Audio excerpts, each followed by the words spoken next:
ગુજરાતના લોકો સાવધાન થઈ જજો। ગુજરાતમાં મળી રહ્યું છે બાળકોના મોતનો સામાન। ઝેરી કફ સિરપ ગુજરાતમાં બનતી હોવાનો મોટો ખુલાસો થયો છે। આ સૌથી મોટા સમાચાર સામે આવ્યા છે। બે કફ સિરપ ઝેરી હોવાનો ખુલાસો થયો છે। નિયતથી વધુ માત્રામાં ખતરનાક કેમિકલ મળ્યા। બંને સિરપના વેચાણ પર હવે પ્રતિબંધ મુકાશે।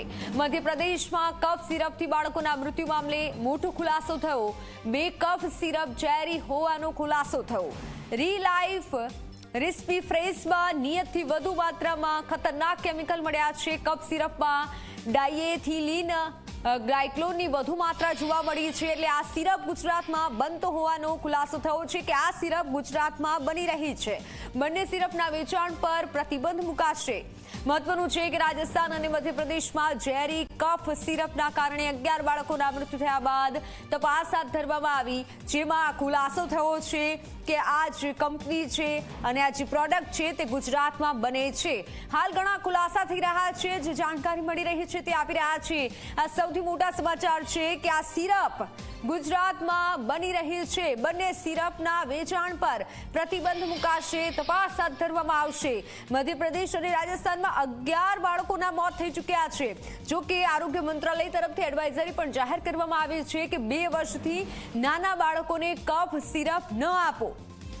પ્રિસ્ક્રિપ્શન વગર કે ડોક્ટરની સલાહ વગર દવાઓ ન આપવી તેવી પણ સલાહ આપી છે। બીજી તરફ આ મોટો ખુલાસો હવે થયો છે। ગુજરાતમાં કફ સિરપ બને છે તે આ મોટો ખુલાસો થયો છે। હવે આ કફ સિરપના વેચાણ પર પ્રતિબંધ મુકાશે। બે કફ સિરપ ઝેરી હોવાનો ખુલાસો થયો છે। રીલાઇફ અને રિસ્પીફ્રેસ મામલે ખુલાસો થયો છે।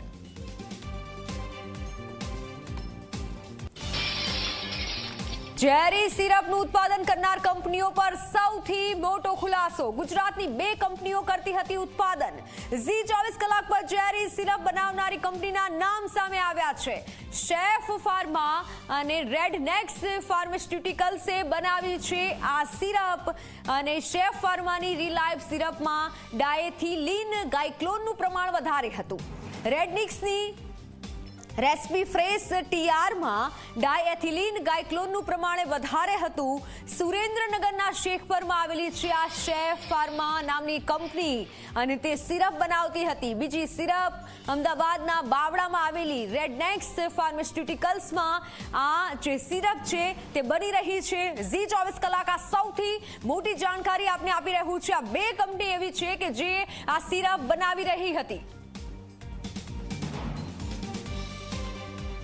ત્યારે સિરપ પીધા બાદ 11 બાળકોના જે મોત થયા તે બાદ તપાસ હાથ ધરવામાં આવી અને હવે મોટો ખુલાસો થયો છે કે આ જે સિરપ છે તે ગુજરાતમાં બને છે। ગુજરાતમાં તેનું ઉત્પાદન થાય છે અને ગુજરાતની આ 2 કંપનીઓ જેનું ઉત્પાદન કરતી હતી। ઝી 24 કલાક પર ઝેરી સિરપ બનાવનારી કંપનીના નામ પણ અમે આપને આપી રહ્યા છે।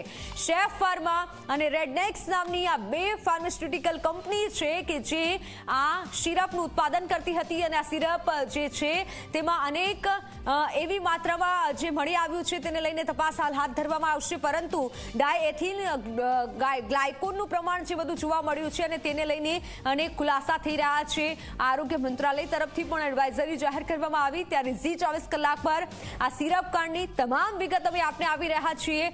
સુરેન્દ્રનગરમાં એક કંપની હતી અને એક કંપની છે બાવળામાં। બંને કંપની જે સિરપનું ઉત્પાદન કરી રહી છે અને આ સિરપનું ઉત્પાદન કરતી બંને કંપની જેમાં જે કેમિકલ ભેળવવામાં આવતું હતું સિરપમાં અને તે યોગ્ય માત્રામાં ન હતું, વધારે માત્રામાં હતું તેવું હાલ સામે આવ્યું છે। જોકે હજી પણ તપાસ થશે। હાલ આ 2 કંપનીના નામ સામે આવ્યા છે। આ સિરપ ખૂબ જ જોખમી છે છતાં પણ બાળકોને આપવામાં આવી રહી હતી।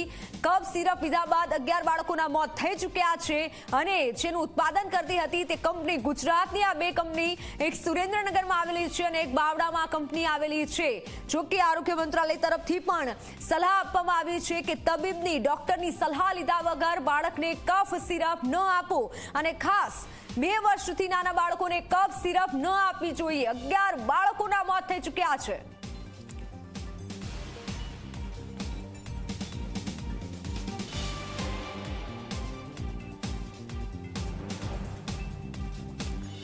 તમારી સાથે મારા સહયોગી ન્યૂઝ રૂમથી સોનલ જોડાઈ ચૂક્યા છે। સોનલ, આ સૌથી મોટો ખુલાસો છે। ઝી 24 કલાક પાસે બે કંપનીના નામ પણ છે કે જે આ સિરપનું ઉત્પાદન કરતી હતી। આપની પાસે શું જાણકારી આવી રહી છે?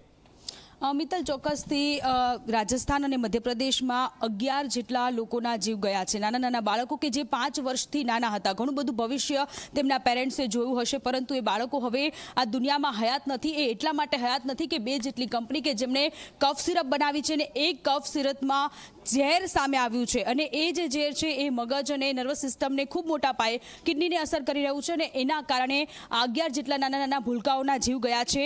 શેપ ફાર્મા અને રેડનેક્સ ફાર્માસ્યુટિકલ કંપની કે જે ગુજરાતની છે અને એમણે આ સિરપ બનાવી છે। રિયાલિફ સિરપમાં ડાયએથિલિન ગ્લાયકોલનું પ્રમાણ વધારે છે। એ ઝેરી રસાયણ છે અને એ આ કંપનીઓની ઘોર બેદરકારીનું કારણ છે અને આ જે ડાયએથિલિન ગ્લાયકોલ છે એ કિડની, લીવર અને નર્વસ સિસ્ટમને મોટા પાયે અસર કરે છે અને એના કારણે નાના નાના બાળકો કે જે બાળકો હવે આ દુનિયામાં હયાત નથી। રેડનેક્સની રેસિફ્રેશ ટીઆરમાં ડાયએથિલિન ગ્લાયકોલનું પ્રમાણ સૌથી વધારે આવેલું છે અને આ જે બે કંપનીઓ છે એ ગુજરાતમાં બનેલી છે। પહેલાં એ પ્રકારની આશંકાઓ હતી કે આ કફ સિરપમાં કોઈ ઝેરી રસાયણ છે નહીં, પરંતુ જેમ જેમ તપાસ આગળ વધી અને એ તપાસમાં સામે આવ્યું છે કે આ કફ સિરપમાં ઝેરી રસાયણ છે અને આ ઝેરી કેમિકલના કારણે 11 જેટલા નાના બાળકો કે જે બાળકોના જીવ ગયા છે। ગુજરાત માટે આ શર્મનાક ઘટના એટલા માટે કહી શકાય છે કારણ કે ગુજરાતમાં આ બંને કંપનીઓ આવેલી છે।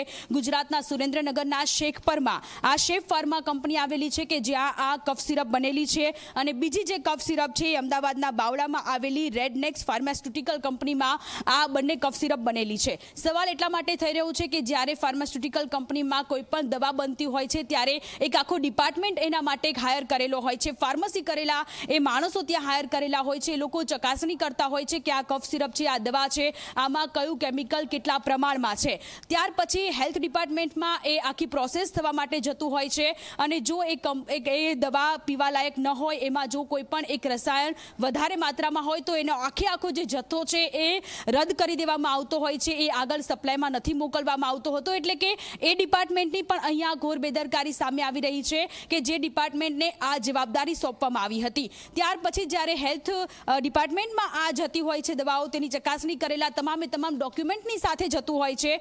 એ ગવર્મેન્ટ દ્વારા પણ એ ચકાસણી કરવામાં નથી આવી અને એ દવા આ કફ સિરપ બારોબાર મેડિકલમાં અત્યારે મોકલી દેવામાં આવી છે અને તેના કારણે આ પ્રકારની ગંભીર બેદરકારી સામે આવી છે, જેના કારણે આપણે 11 જેટલા માસૂમ બાળકો કે જે ગુમાવેલા છે। સૌથી મોટો સવાલ અહીંયા એટલા માટે થઈ રહ્યો છે કે જ્યારે હેલ્થ વિભાગ દ્વારા હવે એડવાઇઝરી જાહેર કરવામાં આવી છે। ડોક્ટર્સો પણ મન ફાવે એવી રીતે કફ સિરપ આપી દેતા હોય છે ને કેટલા એમએલમાં પીવડાવવી એ ખૂબ જરૂરી માનવામાં આવતું હોય છે। ઘણી બધી જગ્યાએ કફ સિરપને એમએલમાં પીવડાવવામાં આવતી હોય છે કે જો 5 વર્ષથી નાના બાળકો હોય તો એને 2 કે 3 એમએલથી વધારે દવા ન પીવડાવવી જોઈએ અને ખાસ કરીને હવે એ નવા નિયમો અત્યારે લાગુ કરવામાં આવે તે પ્રકારની માંગ છે કે 2 વર્ષથી નાના બાળકોને કફ સિરપ આપવામાં જ ન આવે અને જો વધારે તકલીફ હોય તો ડોક્ટરના ઓબ્ઝર્વેશન હેઠળ જ કફ સિરપ આપવામાં આવે। જી મિત્ર। બિલકુલ સોનલ, આપ જોડાયેલા રહેશો। તો હાલ જે મોટી ખબર એ જ છે કે ઝેરી સિરપ છે, આ ઝેરી તેમાંથી કેમિકલ મળી આવ્યું છે અને મોટો સવાલ તો એ થાય છે કે ક્યાં હતા જે બધા ચકાસણી થવાની હોય છે, તમામ ડોક્યુમેન્ટની ચકાસણી થવાની હોય છે, તે કંઈ જ નથી થયું। ત્યાં ઘટના પરથી સાબિત થાય છે। ये कफ सिरप से जो घटना घटी है, हमने इस पर कार्रवाई करते हुए जो तमिलनाडु की फैक्ट्री थी उस फैक्ट्री की दवाइयों को भी बैन किया और 2 फैक्ट्री की और जानकारी आई है, उनको भी हमने बैन करने के लिए लिखा है। और मैं मान के चलता हूँ कि जहाँ ये दवाइयाँ बनती है वहाँ की दृष्टि से सरकार को भी उनको हमने लिखा और भारत सरकार को भी लिखा कि इनके खिलाफ खासकर तमिलनाडु सरकार ने वहाँ उस फैक्ट्री की जहाँ दवाई बनती थी वहाँ ये इस प्रकार की चीज़ों को भी पाया गया कि वो मानवीय दृष्टि से आपत्तिजनक थी। हमने अपने स्तर पर जो कार्रवाई की है उसमें कुछ और अधिकारियों को आज मैंने अपनी कठोर कार्रवाई करते हुए कि मानवीय दृष्टि से हम किसी प्रकार की लापरवाही बर्दाश्त नहीं करेंगे। खास करके मानवीय जीवन से जुड़े पक्ष हैं, छोटे बच्चों के लिए अगर ऐसी बात होना ये बहुत दुखद है।